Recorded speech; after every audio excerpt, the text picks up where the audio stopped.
holiday rush, paniguradong dagsa muli ang mga kababayan natin sa mga paliparan bilang paghahanda sa pagsalubong ng Pasko at Bagong Taon dito sa Pilipinas at maging sa ibang bansa. At syempre kasabay nito nakabantay rin ang otoridad sa inaasahang pagsipa ng krimen at pananamantala sa mga pampublikong lugar, terminal, pantalan, lalo na sa mga paliparan. Ano nga ba ang mga dapat tandaan ng isang pasahero upang hindi mabulilyaso ang kanyang paglipad sa himpapawid? Sa likod ng mga paglabag sa batas at iba't ibang krimen na laman ng balita, ano nga ba ang kinahantungan ng mga sangkot at may sala?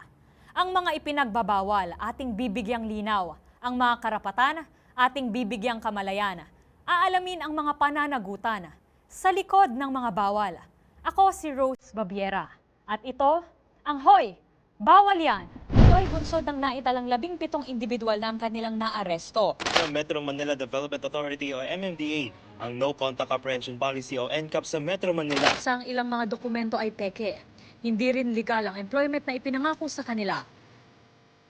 Sa mata ng batas, mananagot ang sangkot at may sala. Dahil sa bawat paglabag, may karampatang parusa.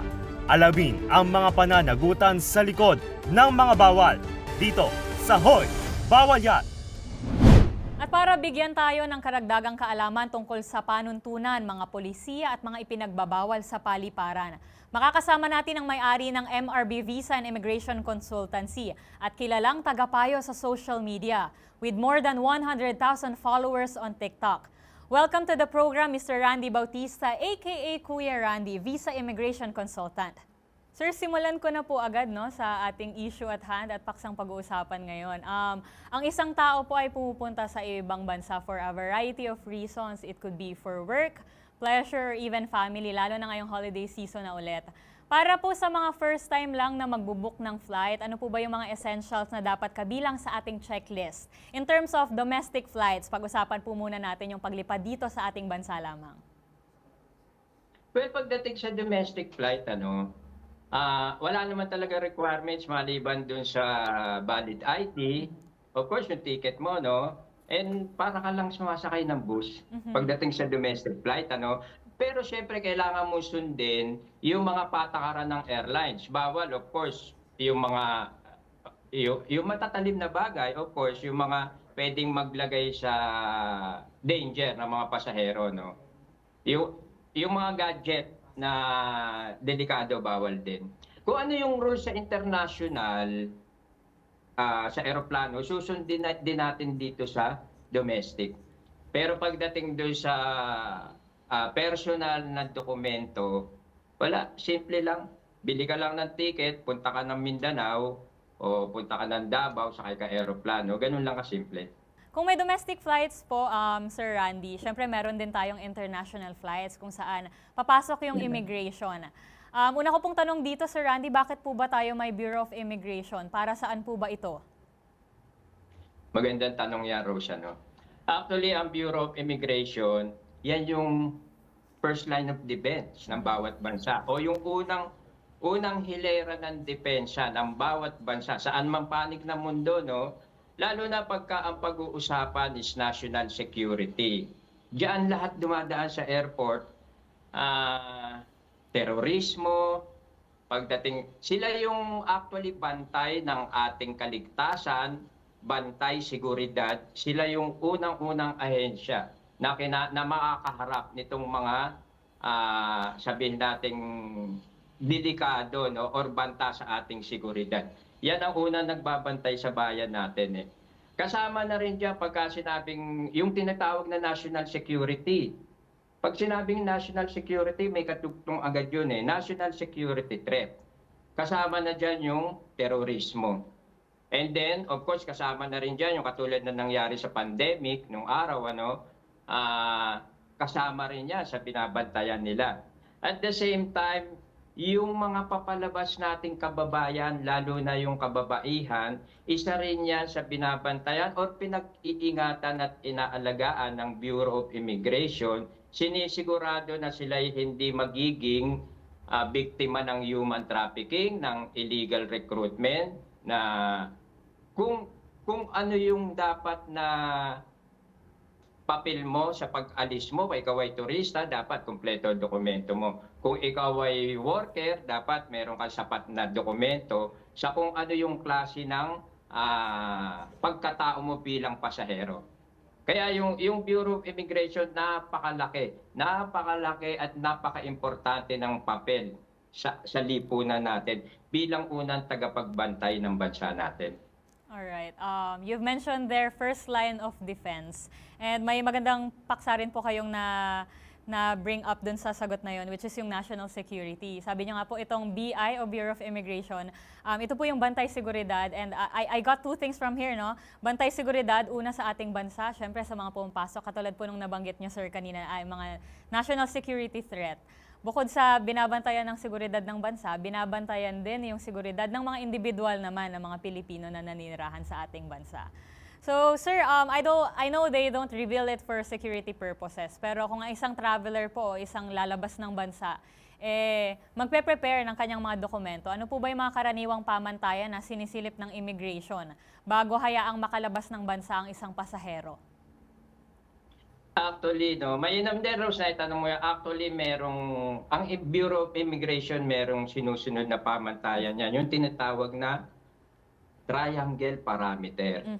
Bihira ang nakakaalam nito na pasahero eh. Pero doon sa mga nangihingi ng consultation sa akin, lagi kong pinapaliwanag to. I-explain ko ng mabilisan, ano ba yung tinatawag na triangle parameter na ganon?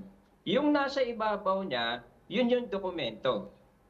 Kung sabi ko nga kanina, kung ano ka, lalabas ka ng Pilipinas, kung ano yung dala-dala mong pagkatao mo, kung ikaw ba'y tourist, ikaw ba'y OFW, seaman, immigrant, dapat tumutugma yung iyong dokumento doon sa dala-dala mo. And then, triangle parameter, tingnan natin itong nasa ibaba, sa bandang kaliwa, ano? Yun na yung interview.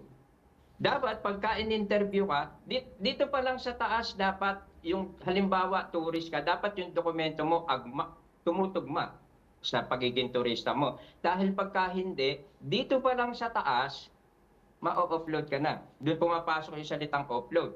And then nakalusot ka rito, tama yung dokumento mo. Papasok ngayon dito sa kaliwa, sa bandang ibaba, yung tinatawag na interview. Dapat kung ano yung tanong sa'yo ng immigration, lahat ng isasagot mo, tumutugma dito sa tinatawag na dokumento. Dahil pagka hindi nagtugma yan, may problema ka, malamang ma-upload. Diyan na pumapasok yung mabilisan magbibigay ako ng sample. Minsan may nagpakilala, mga empleyado raw sila ng Bureau of Fisheries and Aquatic Resources, yung BIPAR.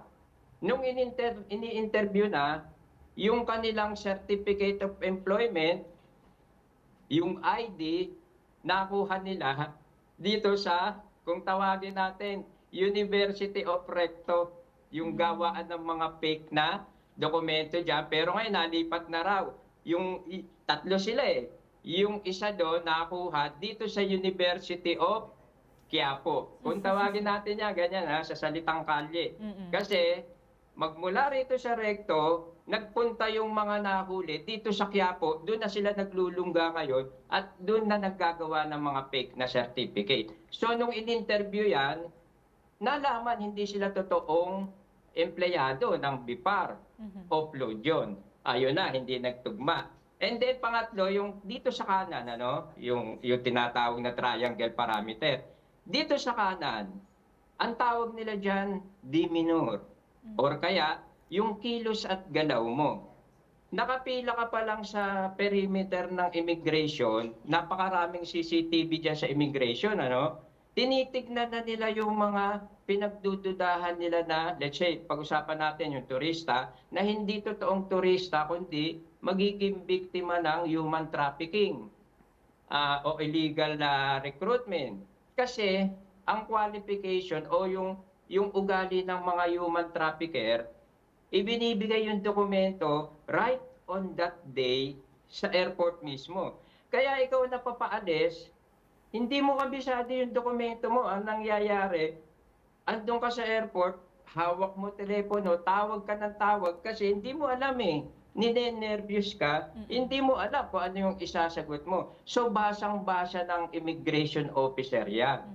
Kaya yan yung tinatawag na triangle parameter. Dokumento sa taas, interview rito, kilos at galaw dito. Pag hindi nagtugma yung tatlo na yan, doon pumapasok yung salitang offload. Naku, nakakuha tayo ng mga tips dito kay Kuya Randy sa pagpunta sa mga iba't ibang bansa. Sir, may na-mention kayo dito na hindi madalas napapakinggan ng mga tao kasi ngayon po ang talagang ang generation na ito kapag kakailangan ng impormasyon pumupunta sa social media, sa TikTok lalo na nagiging source ng information ng marami. At dito po, hindi madalas nababanggit itong triangle parameter, which consists of yung nabanggit nyo nga po, dokumento, interview, and demeanor. And I think one of the striking phrase or subject that you've mentioned there, dapat lahat ng tatlong iyon tugma. Tugma dapat at Yes. talagang magkakaugnay para mag-point out na ikaw talaga yung tao na nire-represent dun sa mga dokumento na yon. You've mentioned earlier na nasa taas po ng pyramid na yun yung dokumento. Sir, may mga certain restriction, privileges at mga additional requirements kapag ang isang individual ay nagta-travel for charity or humanitarian mission o kaya may mga iba mga work. Kung ikaw naman ay turista lamang, may mga iba rin pong mga dokumento. O kapag ikaw ay pinadala, katulad nga po nung nabanggit ko sa abroad for corporate work. Ano po ba yung mga iba't ibang dokumento na ginagamit ng mga iba't ibang individual na yon depende sa mga dahilan ng pagpunta nila sa ibang bansa?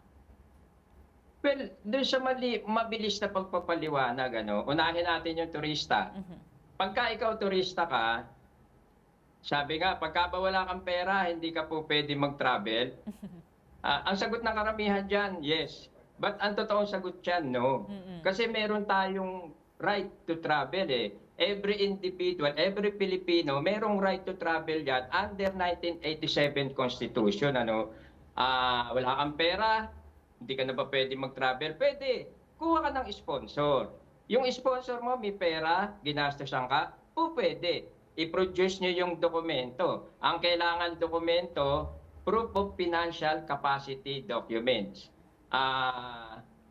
Ang tanong dyan, wala kang pera, wala kang sponsor, may karapatan ka mag-travel? Yes, meron. Pero ang tanong, may kakayahan ka bang mag-travel? Kung wala kang pera, panggastos mo doon sa bansang pupunta mo. Kasi para sa akin, ang ibig sabihin ng pagtuturis, paglulustay ng pera. Magliliwaliw ka, mag-uubos ka ng pera doon sa lugar na pupuntahan mo. So that means, kung wala kang kakayahan na mag-travel, doon pumapasok yung salitang offload. And then pagdating naman doon sa sinasabi mo na, Rose, na yung company, pinadala ng company, ganun pa rin, dokumento lang naman, galing sa kumpanya, katibayan na yung, lalo kung kilala ang kumpanya, walang problema. May dala-dala ka lang dokumento, galing doon sa mas kilala yung kumpanya, mas mainam. And then pagdating sa humanitarian, ganun pa rin. Meron pa rin, kasi actually, ginagamit ng karamihan yan. Ang human trafficker ngayon, ginagamit na rin yung sinasabing humanitarian doon, ginagamit na rin yan. Ako, naka-encounter na rin ako na nung interviewin ko mismo, hindi ka naman totoong pastor, hindi ka naman totoong magpapakalat ng salita ng Diyos, or hindi ka naman talagang tutulong sa ibang bansa, kundi ang habol mo is makapagtrabaho. So, ang papasok pa rin doon yung triangle parameter, kailangan pa rin yung proper documents. Kung ikaw ay missionary, kailangan pa rin ng dokumento. Hindi po pwede yung lagi ko sinasabi, hindi po pwede rito yung kwento. Ang kailangan dito, dokumento. Do you mind sharing us ano po ba yung mga general rules and restrictions kapag nasa loob ng isang individual ng mga airports o nasa loob na ng airplane? Unahin natin yung sa airport. Doon sa airport, kung ano yung batas natin sa Pilipinas, dapat gawin mo rin.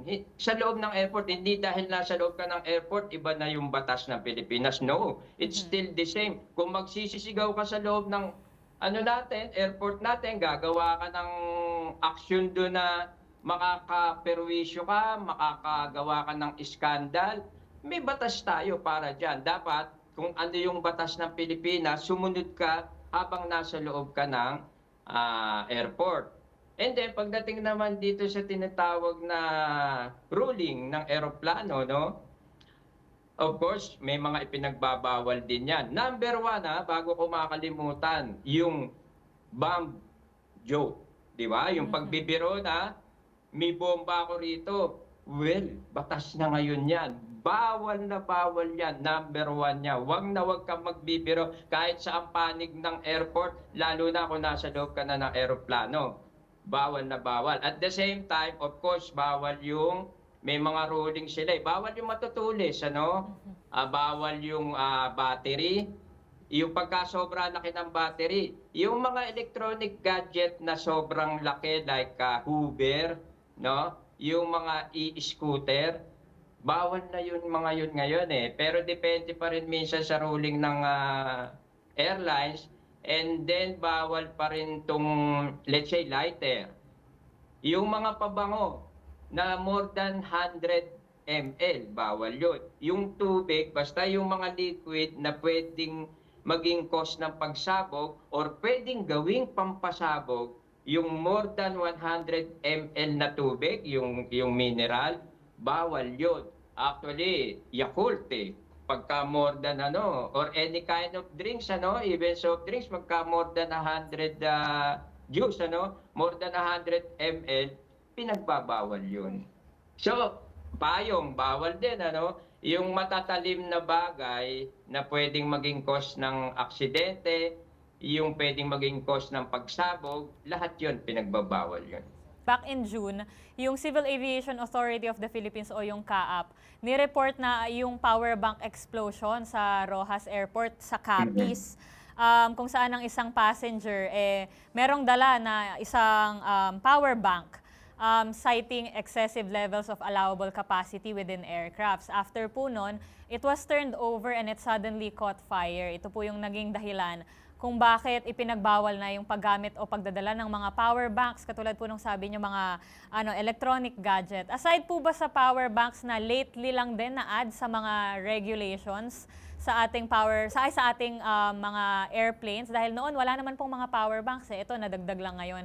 Meron pa po bang mga gamit o electronics na hindi dapat dalhin ng mga pasahero upang maiwasan na maharang ng airport security in the name of keeping the people from danger?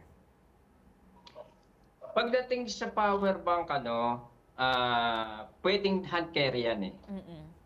Merong certain hindi ko na lang matandaan, 100 milliamperes, I don't know, hindi ako technical na tao, pero yung may mga kapasidad ang power bank na po pwede mong dalhin sa hand carry. Pero pagka sumobra doon, ipinagbabawal na. Katulad nga nitong, yung sinasabi ko kanina, yung Hoover, malaki yung battery noon yung mga electronic scooter. But still, depende pa rin yan dun sa ruling ng airlines, Pero I believe kung kayo may dala sa palagay nyo na sobra-sobra sa kapasidad ng battery, gadget. Pero ang allowed ang laptop, allowed yan, hand carry. Pagka sobra sa kapasidad, huwag nyo nandalin. At baka ipaiwan, sayang naman, di ba? Back in 2020, balikan ko lang po, naging abala rin yung Bureau of Quarantine dahil naman nabanggit nyo na po ito kanina, na nagkaroon ng iba't ibang protocols dahil sa malaking security threat na dala ng COVID-19 pandemic. Drawing back from all of the protocols na ibinigay sa ating mga airlines at airports, ngayong 2025 po ba, mas naging mahigpit po ba sila? Pwede ka pa rin po bang harangin sa airport kung ikaw ay halimbawa may lagnat o flu? Ano na po ba yung mga standard health protocol na na-develop simula nung nagkaroon tayo ng COVID-19? Yes, still. Actually, lalabas ko lang last October, hindi rito sa atin, pero napansin ko dito, meron silang mga gadget na gamit din. Pagka may lagnat ka, definitely hindi ka makakalabas or hindi ka makakapasok. Pero may nakita ako sa Japan sa Japan kami nagpunta, doon talagang antimano, yung mag-ina, ipinasok sa may lagnat yung bata. Sinat lang yon, actually Pinay yun, nakausap namin. Sinat lang naman yung sa bata. Nung sumakay ng aeroplano, wala pa, pero siguro during the flight, eto na, medyo nagkaroon ng konting sinat, na-detect agad, so pasok agad sila doon sa kung anong room man yun. Sa atin, still, hindi pa mawawala yon, lalo na sa ngayon, meron panibagong, di ba, yung mga banta ng health, banta sa kalusugan natin, ano. So, still, mahigpit pa rin. Mm-mm. Reminder din ito sa ating mga manonood na magta-travel nga anytime soon. Make sure na lang din na we're in the best condition health-wise kapag babiyahe tayo. Days before ng ating pagbiyahe, always make sure na maganda ang ating kondisyon, ang ating kalusugan para hindi na maabala pagdating sa airport. Kasi Yes, pagka na-offload or hindi napapasok dahil sa mga ganitong kondisyon, hindi naman din mababalik sa atin yung ticket, di ba po ba? sayang pera. Sayang ang pera. Nabanggit niyo po kanina, Sir Randy, na yun nga po, maraming mga ginagamit sa human trafficking na mga modus. Kahit po mataas ang security sa mga paliparan, sa lawak ng paliparan, talamak pa din yung mga umaaligid na scammer at nagpapanggap na nagmamagandang loob para manlamang ng kapwa. Ano po ba yung ating parang kumbaga standard caution? Bakit hindi tayo dapat tumanggap ng tulong mula sa mga hindi natin kilala o mga hindi authorized person, lalo na sa loob ng mga paliparan? Alam mo, may golden rule ako dyan eh. Even before, nung ako'y, pa lang siguro 25 years ago, since nung nagsimula ako mag-travel, sinasabi ko ngayon yan doon sa mga nagpapakonsulta, no? Aside doon sa paghingi nila ng tungkol sa visa immigration, yung pagdating sa airport, may golden rule ako dyan eh. Do not talk to stranger. Yes. Number 1. Yun ang the best tip na maibibigay ko sa lahat ng travelers. Hindi pwedeng maging mabait sa airport. Hindi po pwedeng dahil matanda yung kausap mo, humingi ng tulong. Ineng, po pwede ba? Jijingle lang ako, CCR lang ako, iiwan ko itong bag ko sa'yo. No. No. Wala kang kaibigan dapat sa airport. Yun lang yung maia-advise ko na pan-general na yun. Sir Randy, just to wrap up this segment of the program, to end, ano po ba, nakakuha na po kami actually ng maraming tips sa inyo for free. Pero to end, ano nga po ang greatest tip na maipapayo natin sa mga travelers, first time man o mga frequent traveler na, para maging smooth ang kanilang biyahe, ano po ba yung greatest tip na pwede nyong ma-share sa kanila? Well, sa lahat ng aalis ng Pilipinas, tourist man yan, immigrant, seaman, OFW, tandaan nyo palagi, pag alis nyo ng Pilipinas, dala-dala nyo yung pagiging Pilipino nyo, dala-dala nyo yung pangalan ng bansang Pilipinas, sumunod kayo doon sa mga batas at kultura ng bawat lugar, bawat bansang pupuntahan nyo. At isipin nyo, ano man ang gawin nyo, maganda o pangit man yan, ang maaapektuhan yan, yung kapwa nyo Pilipino, yung bansa nating Pilipinas. Ayan, safety first. That goes both ways. Safety sa ating sarili at saka safety para sa ating bansa. Maraming salamat po, Sir Randy. That wraps up the first episode of this interview, and that has been Mr. Randy Bautista, aka Kuya Randy, a visa and immigration consultant. At yan nga ang unang bahagi ng ating panayam kung saan tinalakay natin ang iba't ibang mga panuntunan na dapat sundin sa loob ng paliparan, lalo na ngayong holiday season. Next week, pag-usapan naman natin ang kontrobersyal na pagharang ng Dubai Immigration sa isang Filipino content creator dahil umano sa issue ng national security. Sa programang ito, mas palalakasin natin ang boses ng batas. Mas palalawigin ang pagpapaalam ng inyong mga karapatan. Sa panig ng batas, bawat isa ay may kakayahang lumaban ng patas. Bawat pananagutan, ating tatalakayin. Dito lang sa Hoy, Bawal Yan! Muli ako po si Rose Babiera ng DZRH TV. Una sa Pilipinas, una sa Pilipino.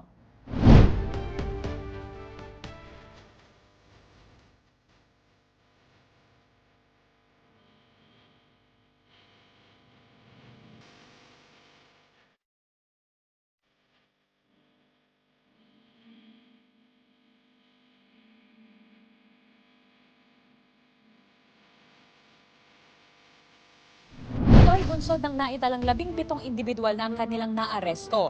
Ang Metro Manila Development Authority o MMDA ang No Contact Apprehension Policy o NCAP sa Metro Manila. Sa ang ilang mga dokumento ay peke. Hindi rin legal ang employment na ipinangako sa kanila. Sa mata ng batas, mananagot ang sangkot at may sala dahil sa bawat paglabag may karampatang parusa. Alamin ang mga pananagutan sa likod ng mga bawal dito sa Hoy! Bawal Yan!